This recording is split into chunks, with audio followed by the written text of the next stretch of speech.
नंतर आपण या ठिकाणी बघतोय जो आपण आजचा त्याच्यानंतर या ठिकाणी प्लांट वॉटर रिलेशन आहे, प्लांट ग्रोथ आणि मिनरल न्यूट्रिशन आहे. सो बॉटनीचे चॅप्टर्स आहेत बरोबर, फिजिओलॉजी, प्लांट फिजिओलॉजी. आणि त्याच्यामध्ये आपण बघतोय की आता अॅनिमल फिजिओलॉजीचे 2 चॅप्टर टाकलेले आहे, रेस्पिरेशन आणि सर्क्युलेशन. सो रेस्पिरेशन आपण बघितलं होतं, आपण रेस्पिरेशन इन प्लांट. आपण रेस्पिरेशन बघतो, रेस्पिरेशन इन ह्युमन बिंग. आणि पुढे आपण त्याला कंटिन्यू करणार आहे सर्क्युलेशन. ऍक्च्युली हे 2 चॅप्टर सेपरेट आहे एनसीआरटी मध्ये आणि 11th मध्ये, पण मग तुम्हाला 12th मध्ये आलेले आहेत आता, है ना. सो एनसीआरटी तुमच्या टेक्स्टबुक मध्ये जे चॅप्टर राहून गेलेले आहेत ते ऍक्च्युली 12th ला आहे, ते आता कव्हर होतील. आणि मग नंतर कंट्रोल आणि कोऑर्डिनेशन मध्ये आपण बघणार आहे न्यूरल कंट्रोल आहे आणि हार्मोनल कंट्रोल. न्यूरल कंट्रोल म्हणजे ब्रेन, स्पायनल कॉर्ड, आणि हार्मोनल कंट्रोल म्हणजे पिट्युटरी ग्लँड्स, त्यांचे हार्मोन्स, एंडोक्राइन ग्लँड्स, हे असं आपण सगळं बघणार. देन नेक्स्ट या ठिकाणी जो चॅप्टर आहे ह्युमन हेल्थ अँड डिसीज, बरोबर, जो की बघतोय आपण 4 मार्काला आहे. मार्क्स कमी आहे पण चॅप्टर खूप महत्वाचा आहे. कोणते कोणते डिसीज आपण बघतोय, कोविड एक डिसीज आहे आणि त्याच्यामुळे पूर्ण जग थांबून गेलंय. तर असे सगळे डिसीज आणि त्याची ट्रीटमेंट, बरोबर, हे सगळं आपल्याला बघायचं आहे HHD मध्ये, ह्युमन हेल्थ अँड डिसीज मध्ये. अंडर रेटेड चॅप्टर आहे, 4 नाही याला कमीत कमी 10 मार्क पाहिजे होते, पण ठीक आहे आता. Then enhancement in food production, population वाढत चाललंय, फूड प्रोडक्शन कसं वाढवाल, तर मग आपल्याला ऍग्रिकल्चर मध्ये इन्क्रीज करावं लागेल, मायक्रोब्स मध्ये फूड प्रोडक्शनद्वारे इन्क्रीज करावं लागेल, प्लांट हजबंड्री करावं लागेल, ऍनिमल हजबंड्री करावं लागेल. सो हे सगळं ऍनिमल, प्लांट आणि मायक्रोब पासून फूड कसं इन्क्रीज करायचं, फूड प्रोडक्शन, कारण पॉप्युलेशनची डिमांड इन्क्रीज होते. So that we have to meet, that is for 6 mark. Yes, this is again जेनेटिक्सचा पार्ट आहे, अप्लाइड बायोलॉजी मध्ये टाकलेला आहे, बायोटेक्नॉलॉजी. सो बायोटेक्नॉलॉजी मध्ये तुम्हाला थोडं इंट्रोडक्शन झालेलं आहे 10वी मध्ये, पण मग आता डिटेलमध्ये बायोटेक्नॉलॉजी ऍड ऍक्च्युअल कसं होतं हे तुम्हाला बघायचं आणि 7 मार्कला आहे. आणि हा असा एक पार्ट आहे सिम्पल बिलकुल, इकॉलॉजी अँड एन्व्हायरमेंट, जो की तुम्ही रिडिंग केलं तरी स्वतः पण होऊन जाईल. एन्व्हायरमेंट रिलेटेड चॅप्टर्स आहेत. ऑर्गॅनिझम म्हणजे काय, पॉप्युलेशन म्हणजे काय, इकोसिस्टम, एनर्जी फ्लो म्हणजे काय, बायोडायव्हर्सिटी कन्झर्वेशन, कोणते कोणते इश्यू आहेत, एन्व्हायरमेंटल इश्यू, पोल्युशन वगैरे सगळं. तर हे 4 मार्कला 4 त्रिक 12. तर हा एकदम इझी आहे. हा कसा आहे, इझी युनिट आहे बिलकुल. तुम्ही रीड करून याला टीचिंग पण आपण घेणार आहे, पण याच्या टीचिंगची पण गरज नाही, एवढा सोपा पार्ट आहे, है ना. सगळ्यात टफ वन जो असणार आहे, so this is tough genetics part. हा सगळ्यात टफ पार्ट असणार आहे 12वी मध्ये, है ना. आणि मग हे मीडियम आहेत बाकीचे, रिप्रोडक्शन आहे, फिजिओलॉजी आहे, अप्लाइड बायोलॉजी, हे मीडियम आहे. तर हरकत नाही, आपण वेटेजनुसार, तुम्हाला मी ऑलरेडी पीपीटी सांगितलेली आहे, सिक्वेन्स सांगितलेला आहे चॅप्टरचा, ते पीपीटी मी शेअर करून देईल ग्रुपवर. सो तुम्हाला sequence already know, deadline already know, तर ते सगळं समजून जाईल तुम्हाला कुठपर्यंत कम्प्लीट होणार आहेत आपले काय काय. So this is the thing is there, है ना. So yes, now here we are going to talk about what this thing is there. बघा, तुमचे ज्यांना क्रॅश कोर्स जॉईन करायचा आहे त्यांचा कोणता क्लास असेल सकाळी, जर ते चेंज करू शकत असतील तर टायमिंग, दुसरी बॅच वगैरे, तर वर्कआउट करा, तुम्हाला खूप हेल्पफुल होईल रे नीट साठी. जर तुम्ही 9 ते 10:30 जॉईन करू शकले तर इट इज बेटर. तर हे पूर्ण सिलेबस आहे, चॅप्टर वाईज डिस्ट्रीब्युशन आहे मार्क्सचं, जे तुमच्या समोर आहे. आणि वर्षभर आपल्याला हे 15 चॅप्टर्स आता स्टडी करायचे. 15 chapters are there in biology, पण याच्यातले काही काही चॅप्टर मोठे मोठे आहेत, भरपूर महिन्यात चालतील असे आहेत, काही काही 15 दिवस चालतील, लहान आहेत. तर असं टोटल या ठिकाणी 15 chapters which we have to study in your 12th. So are you ready? Syllabus आपण या ठिकाणी डिस्कस केलेला आहे. How to study for bio, that I am going to take the your guest lecture, किंवा या ठिकाणी मी सांगतो तुम्हाला की त्याचं जे थोडंसं लेक्चर आहे तुमचं, नीटची स्टडी कशी करायची, ते 12 संडेला घेणार आहे मी. 12वीचं बायोलॉजी आपण स्टडी करतोच आहे, नीट साठी कसं करायचं ते संडेला. रोज डीपीएस असणार आहे, रोज या ठिकाणी तुमची कहोत असणार आहे. भरपूर स्कोप आहे कल्याणी बायोला. ऍग्रिकल्चर मध्ये तू जाऊ शकते, बायोटेक मध्ये तू जाऊ शकते, so many opportunities are there, बरोबर. मी करतो त्याच्यावर तुम्हाला त्या संडेला जे लेक्चर घेईल ना नीटचं, त्याच्यामध्ये सांगतो बायोचा स्कोप काय, so you can understand at least. ठीक आहे. So finally we are going to move towards, माहिती तुम्हाला what is biology. Bio means life, आणि आपण या ठिकाणी लॉजी मीन्स स्टडी. तर आपण बायोलॉजी स्टडी करतोय, लाईफ स्टडी करतोय, every breath for bio obviously. So आपण आता या ठिकाणी स्टडी करणार आहे बायोलॉजी म्हणजे काय, study of life, study of living things. तर असं आपल्याला अझ्युम करायचं नाही XYZ, आपण या ठिकाणी जे लिव्हिंग थिंग्स आहेत ते स्टडी करतोय. इंटरेस्टिंग आहे क्वाईट. Very interesting. आणि yes, the person who studies the biology it is called as what, biologist. त्याला आपण काय म्हणतो, बायोलॉजिस्ट म्हणतो. तर आपण आता 12वी मध्ये बायोलॉजिस्ट बनू सगळे आणि बायोलॉजी आपण स्टार्ट करू. सो टेक्स्टबुक तुमच्याकडे आहे की नाही आय डोंट नो. आणि मी असं अज्युम केलं तुमच्याकडे नाहीये टेक्स्टबुक, आणि म्हणून मग मी तुम्हाला सॉफ्ट कॉपी मध्ये ग्रुपवर पण टाकलंय आणि तुमच्या GC वर पण टाकलंय, गुगल क्लासरूमवर. So you can see there textbook ज्यांच्याकडे नाहीये. कोणाकडे आहे का 12वीचं टेक्स्टबुक? कोणी घेतलंय का बायोचं? रिप्लाय मी. कोण आहे का? अच्छा, गुड. काही काही जणांनी घेतलं पण आहे. Good good. numbers are more. So ज्यांनी टेक्स्टबुक या ठिकाणी घेतलं, घ्यावं तर लागणारच आहे आणि स्वस्त पण आहे. घेऊन टाका लवकरच, आज घेऊन टाका, आज उद्यामध्ये. आता लॉकडाऊन असेल तर I don't know, but available होत असतील तर घेऊन टाका. नाहीतर मग सॉफ्ट कॉपी युज करा. पेज नंबर मी तुम्हाला ऑलरेडी सांगितलेला आहे, 153. सो ज्यांच्याकडे आहे textbook they can open page number 153. State board. आपण स्टेट बोर्ड झाल्यावर मग NCERT कव्हर करू. आणि NCERT मध्ये 2 चॅप्टर आहे. So respiration and then circulation. तर मग आता आपण काय करू की रेस्पिरेशन झाल्यानंतर रेस्पिरेशनची रिव्हिजन घेऊन टाकू आणि मग सर्क्युलेशन झाल्यावर सर्क्युलेशनची रिव्हिजन. 50% या ठिकाणी NCERT मध्ये त्याची रिव्हिजन घेत sir. So are you ready? We are going to start now 12th. आणि अभ्यास करा भरपूर. 12वी वाल्यांचे हाल तुम्ही बघतायत भरपूर, आणि त्याच्यावरून थोडस बोध घ्या काहीतरी आणि अभ्यासाला लागा आतापासूनच, फर्स्ट डे पासूनच. आणि 11वीचं विसरायचं नाहीये. मध्ये तुमच्या 11वीच्या चॅप्टर्सवर टेस्ट पण होतील मीन वाईल, त्याच्यावर कहोत, त्याच्यावर DPS पण होतील तुमच्या. सो असं नाही की 11वी झालं है ना, आतापर्यंत काय होतं तुमचं 9वी झालं, 9वी विसरून जा, 10वी मध्ये बघा, 10वीला फोकस करा. आपलं असं नाहीये आता, कारण आपलं एम नीट आहे आणि नीट मध्ये 11वी + 12वी सगळं तुमचं रिवाइज. सो कंटेंट एकदा बघून घ्या. 2 पार्ट मध्ये आपण याला डिवाइड केलंय, रेस्पिरेशन आणि सर्क्युलेशन. सो पहिले रेस्पिरेशनचे कंटेंट बघून घ्या. सो रेस्पिरेशन मध्ये आपल्याला काय काय बघायचं? Organs of respiratory exchange. कोणाला काही डाऊट आहे का इथपर्यंत? असेल तर विचारा रिगार्डिंग एनिथिंग. 15 तारखेपर्यंत, आता 15 दिवस लॉकडाऊन आहे आपला, ऑनलाईनच असणार आहे क्लास. त्याच्यानंतर जसं ओपन होईल तसं ऑफलाईन होईल.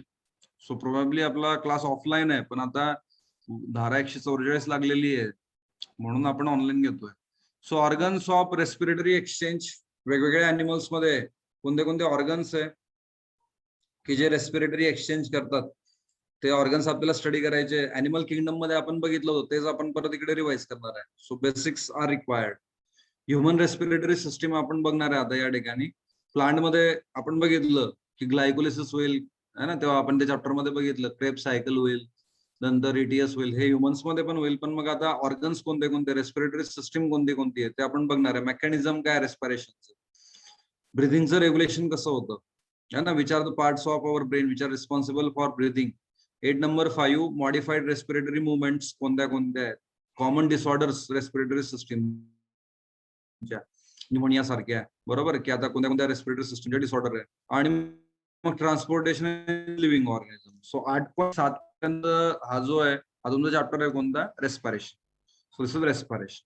आणि मग नंतर हा सर्क्युलेशन आहे. आता का बरं असं त्यांनी कंबाईन केलं, दॅट इज सेपरेटच ठेवायला पाहिजे होतं, पण हा दुसरा चॅप्टर आहे सर्क्युलेशन, तो नंतर बघू आपण. पहिले रेस्पिरेशन कव्हर करून घेऊ आणि मग त्याचे सर्क्युलेशनचे एवढे पॉइंट्स आहेत ते आपण बघू. सो टोटल 18 पॉइंट आहेत. Quite bigger chapter it is. पण आपण रेस्पिरेशन इन प्लांट तुमच्या 11वी मध्ये बघितला होता. थोडस रिकॉल करा. Can you recall definition of respiration? Anybody knows what exactly the meaning of word respiration? Yes, start करू आपण रेस्पिरेशन पासून. कोणाला सांगता येईल का? यस साक्षी, करेक्ट आहे, व्हेरी गुड. रेस्पिरेशन म्हणजे काय? Production of energy. Mayank, correct आहे. Synthesis of ATP by oxidation of substrate. Riya, very well said. So काही जणांना असं वाटत असेल है ना, या ठिकाणी ऑक्सिजन घेणे आणि CO2 बाहेर सोडणे म्हणजे respiration. No, it is not respiration. So clear करा पहिले तर. याचे डेफिनेशन आपण तुमच्या बघू या ठिकाणी चॅप्टर मध्ये. पण एक अंडरस्टँड करा आयडिया. तर हे कशी प्रोसेस आहे लिव्हिंग ऑर्गॅनिझम मध्ये, in which here we can say mainly production of energy, ATP will get produce. Respiration म्हणजे काय? प्रोडक्शन ऑफ ATP है ना, by the oxidation of complex organic substance. तर आपण या ठिकाणी ATP तयार करणार आहे सिम्पल वर्ड्स मध्ये. प्रोडक्शन ऑफ ATP आपल्याला माहिती आहे का, ग्लुकोज मॉलिक्युल पासून किती ATP तयार होतात? आता कन्फ्युजन नाहीये तुमचं. Production of ATP from oxidation of food material. तर याला आपण काय म्हणतोय, that is respiration. 38 ATP correct आहे, बरोबर. सो याला आपण या ठिकाणी काय म्हणणार आहे, रेस्पिरेशन. सो रेस्पिरेशन मध्ये काय महत्वाचं आहे, एटीपी. तर हे तुमचं बेसिक्स 11वी जे झाले ते विचारतोय मी. Can you tell me types of cellular respiration? कोणी सांगू शकेल का मला? What are the types of cellular respiration?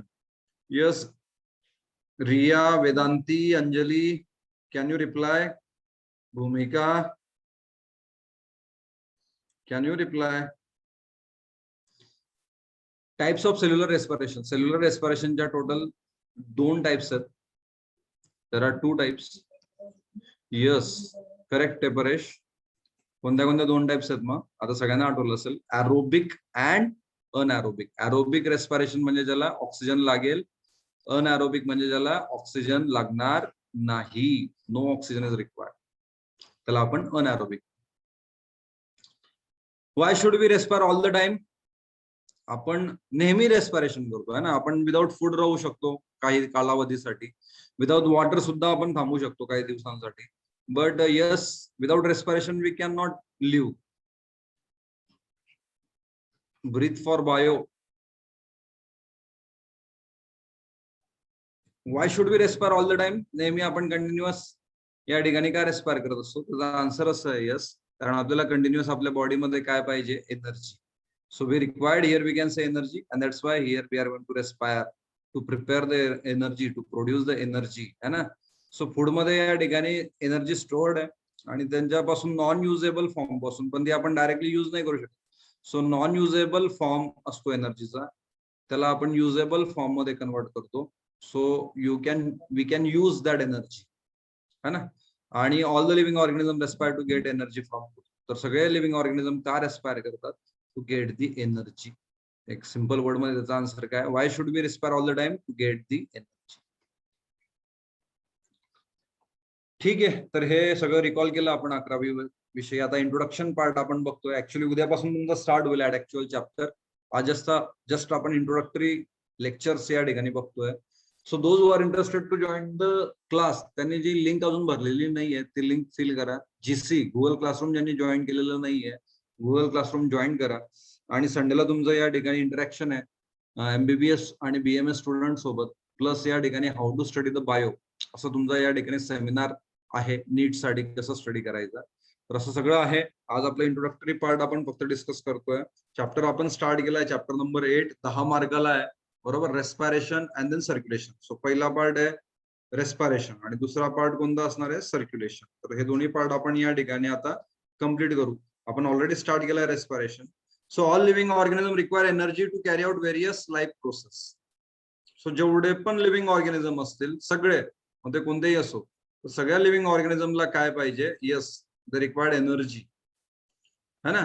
जर एनर्जी त्यांच्याकडे असली तरच ते लाईफ प्रोसेस कम्प्लीट करू शकतील. मग ती कोणतीही असो, सर्क्युलेशन असो, रिप्रोडक्शन असो, बरोबर, एक्सक्रीशन असो, कोणतीही त्यांना प्रोसेस करायची असेल, लिव्हिंग प्रोसेस करायची असेल, लाईफ प्रोसेस करायची असेल. तुम्हाला 10वी मध्ये चॅप्टर होते life process part 1, life process part 2. तर हे सगळी कोणतीही लाईफ प्रोसेस त्यांना करायची असेल तर त्यांना काय रिक्वायर्ड आहे, एनर्जी. आणि एनर्जी मग त्यांना कोणत्या प्रोसेसद्वारे भेटते, दॅट इज रेस्पिरेशन, है ना. सो यस, जर रेस्पिरेशन नसेल तर एनर्जी नसेल, एनर्जी नसेल तर लाईफ नसेल. सिंपल आहे. The energy that is stored in the body is in the form of complex organic compound. Potential energy, that is non usable energy, है ना. So however it is not usable by the organism unless it is converted into usable. तर आपल्या बॉडीमध्ये या ठिकाणी energy stored आहे potential एनर्जीच्या form मध्ये, complex organic कंपाऊंडच्या form मध्ये, पण ती कशी आहे, नॉन युजेबल फॉर्म. तो आपण डायरेक्टली युज नाही करू शकत. सो नॉन युजफुल फॉर्म आहे, त्याला आपण रेस्पिरेशन प्रोसेसद्वारे है ना या ठिकाणी कशामध्ये कन्वर्ट करतो, युजफुल फॉर्म मध्ये. सो आपल्याला माहिती आहे already, energy neither be created nor be destroyed. ती आपण तयार पण करू शकत नाही, नष्ट पण करू शकत नाही. फक्त त्याचा एक फॉर्म आपण या ठिकाणी चेंज करतो दुसऱ्या फॉर्म मध्ये. तर बेसिकली या ठिकाणी जी केमिकल एनर्जी आहे, बरोबर, पोटेन्शियल एनर्जीच्या फॉर्म मध्ये, त्याला आपण एटीपी मध्ये कन्वर्ट करतोय. That is the biological currency of energy and that is the usable form. तर त्याला एटीपी आपण बनवणार आहे फूड पासून. And this conversion is achieved through the process of respiration. तर रेस्पिरेशन मध्ये आपण काय करतो, सिंपल टर्म्स मध्ये non usable form of energy आपण कन्वर्ट करतो युजेबल फॉर्म ऑफ एनर्जी, है ना. म्हणजे त्याला एटीपी मध्ये कन्वर्ट करतो. फूड मध्ये जी एनर्जी आहे त्या एनर्जीला आपण एटीपी मध्ये कन्वर्ट करतो. So this is your actually जो पहिला क्वेश्चन विचारला होता तुम्हाला मी, can you define the respiration. तुमच्या टेक्स्टबुक मध्ये पण पेज नंबर 153 वर डेफिनेशन दिलेली आहे. So what is the definition of respiration. रेस्पिरेशनची डेफिनेशन काय. So yes, it is biochemical process. Basically एक बायोकेमिकल प्रोसेस आहे. आता बायोकेमिकल प्रोसेस का म्हटलंय, कारण बायो म्हणजे याच्यामध्ये एन्झाईम्स पण इन्व्हॉल्ड आहे. तुम्हाला माहिती आहे जवळजवळ 30 एन्झाईम इन्व्हॉल्ड. 10 ग्लायकोलिसिस मध्ये, 10 क्रेब्स सायकल मध्ये है ना, ETS मध्ये पण आहे बरोबर. मीनवाईल बाकीचे एन्झाईम पण आहे. सो बायोकेमिकल प्रोसेस म्हणजे काय, बायो म्हणजे एन्झाईम्स इन्व्हॉल्ड आहे आणि केमिकल म्हणजे आपण बघतोय या ठिकाणी जो फूडचा फॉर्म आहे त्याच्यामध्ये केमिकल एनर्जी आहे आणि त्याच्यामुळे बायोकेमिकल प्रोसेस आहे रेस्पिरेशन म्हणजे. आणि याच्यामध्ये काय होणार आहे, oxidation of organic compound. So oxidation of organic compound म्हणजे असा बिगर कंपाऊंड आहे आपला ग्लुकोज, तर याचं ऑक्सिडेशन होईल. याला एक ऑक्सिजन, दुसरा ऑक्सिजन, तिसरा ऑक्सिजन, चौथा ऑक्सिजन, पाचवा, सहावा, तर हे सगळे ऑक्सिजनचे मॉलिक्युल आहेत, बाइंड करतील ग्लुकोजला आणि मग याला ब्रेक करतील, तोडतील. याला ब्रेक करून तोडून या ठिकाणी आपल्याला काय भेटणार आहे, तर माहिती आहे आपल्याला या ठिकाणी काय भेटणार आहे. आपल्याला वॉटर भेटेल, CO2 भेटेल आणि अजून या ठिकाणी काय भेटणार आहे, ATP. So we got the ATP. So कसं डिफाईन करणार आहे आपल्याला आपण या ठिकाणी रेस्पिरेशनला. It is the biochemical process of oxidation of organic compound in orderly manner for the liberation of chemical energy in the form of liquid. So this is the definition. तर आपण म्हणणार आहे या ठिकाणी की ग्लुकोजचं ब्रेकडाऊन होतंय आणि ही जी प्रोसेस आहे ही कशी बायोकेमिकल प्रोसेस आहे. याच्यामध्ये ग्लुकोज म्हणजे हा ऑर्गॅनिक कंपाऊंड झाला होता. सो ऑर्गॅनिक कंपाऊंडचं ऑक्सिडेशन होत आहे. तर it is the biochemical process in which oxidation of organic compound in orderly manner. आणि हे स्टेप वाईज मॅनर मध्ये होईल, ऑर्डरली मॅनर मध्ये होईल. पहिले ग्लायकोलिसिस होईल, नंतर क्रेब्स सायकल होईल, नंतर ETS होईल. त्याचा ऑर्डर फिक्स आहे आणि या ऑर्डरली मॅनर मध्ये ह्याच्या रिएक्शन होतील. त्याच्यामध्ये काय होईल तर लिबरेट करेल केमिकल एनर्जी. आणि कोणत्या फॉर्म मध्ये, ATPच्या फॉर्म मध्ये. So ATP is get release. आपल्याला माहिती आहे का ग्लुकोज पासून 38 molecules of ATP will get release. So this is the definition of here we can say respiration. आणि याची रिएक्शन पण आपण या ठिकाणी बघतोय. दॅट इज C6H12O6 plus 6O2. So it's going to give 6 molecule of CO2 plus 6 molecule of H2O plus 38 molecules of ATP. तर ही जी रिएक्शन आहे ही सगळ्यांना माहिती. म्हणजे रेस्पिरेशन काय, तुम्हाला फक्त डेफिनेशन नाही लिहायची, तर ही इथे काय लिहायची, तुम्हाला रिएक्शन पण त्या ठिकाणी मेन्शन करायची आहे. सो आपण बघतो हा ग्लुकोज आहे आपला C6H12O6. याला 6 मॉलिक्युल आता ग्लुकोजचे रिॲक्ट करतील. मी ऑलरेडी तुम्हाला सांगितलंय 3, 4, 5, 6. तर हे झालं रेस्पिरेटरी सबस्ट्रेट बरोबर. आणि मग ही रिएक्शन झाल्यानंतर काय तयार होणार आहे तर 6 मॉलिक्युल CO2 चे तयार होतील. 6 molecules of CO2 plus 6 molecules of H2O water आणि प्लस या ठिकाणी 38 मॉलिक्युल्स कशाचे तयार होणार आहे, ATP. So this is here we can say what that is respiration. याला आपण या ठिकाणी काय म्हणतोय, respiration.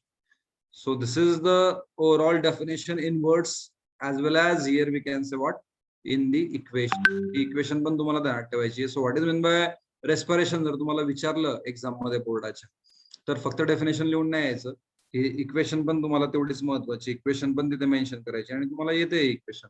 C6H12O6 plus 6 molecules of O2, 6 CO2, 6 H2 and 38 molecules of ATP it will get produced. So for this the process of gaseous exchange take place between the organism and in. आणि याच्यासाठी आपण बघतोय काय होणार आहे, gaseous exchange होईल. कारण आपल्याला काय लागतोय, O2. So we are going to take the O2. आपण ऑक्सिजन घेऊ आणि त्याच्या रिप्लेस मध्ये काय सोडणार आहे आपण, CO2 बाहेर सोडू. कारण CO2 आणि H2O इथे तयार होतोय. सो CO2 आणि H2O it will get release आणि या ठिकाणी गॅसियस एक्सचेंज होईल between organism and then environment. So organism आणि इन्व्हायरमेंट मध्ये गॅसियस एक्सचेंज होत चालेल. And the site of gaseous exchange is called as what, respiratory surface. So ज्या ठिकाणी गॅसियस एक्सचेंज होईल म्हणजे लंग्स मध्ये. सो लंग्स मध्ये आपण बघतोय की आपण काय करणार आहे, ऑक्सिजन घेणार आहे ऍटमॉस्फिअर मधून आणि इथून CO2 बाहेर सोडणार आहे ऍटमॉस्फिअर. सो ऍटमॉस्फिअर पासून आपण या ठिकाणी जिथे गॅसियस एक्सचेंज करतो त्याला आपण एक नाव देतो. त्याला आपण काय म्हटलंय, इट इज रेस्पिरेटरी सरफेस. त्याला आपण रेस्पिरेटरी सरफेस या ठिकाणी असं म्हणतो. Use your brain power. थोडं ब्रेन पॉवर तुमची यूज करा. What would happen if respiration take place in one single step? कोण सांगेल का, काय होईल या ठिकाणी सिंगल स्टेप मध्ये जर झालं तर. आपण बघतो जवळजवळ 30 रिएक्शन होतात. 10 रिएक्शन ग्लायकोलिसिसच्या, 10 रिएक्शन क्रेब्स सायकलच्या आणि मग ETS होतं. एवढं सगळं न होता सगळी एनर्जी जर एका सिंगल स्टेप मध्ये जर रिलीज झाली तर काय होईल, use your brain power. Can you use your brain power. तर त्या ठिकाणी रेस्पिरेशन नाही होणार, त्या ठिकाणी कंबशन होईल. आणि कंबशन झाल्यामुळे cell will going to damage, cell will going to explode. तर ही जी सेल असणार आहे ना, याच्यामध्ये हा जो ग्लुकोज आहे त्याच्यापासून सगळी एनर्जी जर एकाच वेळेस निघाली तर त्या ठिकाणी काय होईल, सेल डेथ होऊन जाईल, सेल मरून जाईल आपली. आणि त्याच्यामुळे आपण एका स्टेप मध्ये नाही करते, we are going to produce in what, that is various steps, near about 30 steps. So 30 steps मध्ये आपण ही रिएक्शन या ठिकाणी काय करतोय, कम्प्लीट करतो. आणि आता अशा प्रकारे आता आपण काय करणार आहे, फर्स्ट पॉइंट स्टार्ट करतोय, organs of respiratory exchange. Respiratory एक्सचेंजचे कोणते कोणते ऑर्गन्स आहेत, तर इंट्रोडक्शन आपण या ठिकाणी बघितलं. इंट्रोडक्शन मध्ये काय नाही, आपण फक्त रिकॉल केलं 11वीचं आणि फक्त डेफिनेशन बघितली. सो डेफिनेशन काय, रेस्पिरेशनची जी ऑलरेडी तुम्हाला येत होतीच, त्याची इक्वेशन बघितली आपण. आता आपण पहिला पॉइंट स्टार्ट करतो 8.1, that is organs of respiratory exchange. पण मीन वाईल आज जरा सगळ्यांनी काय करा, मला जरा बघू द्या, भरपूर दिवस झाले तुम्हाला बघितलेलं नाहीये. So can you start your camera, can you on your camera, तुम्ही कॅमेरा ऑन करू शकतात का?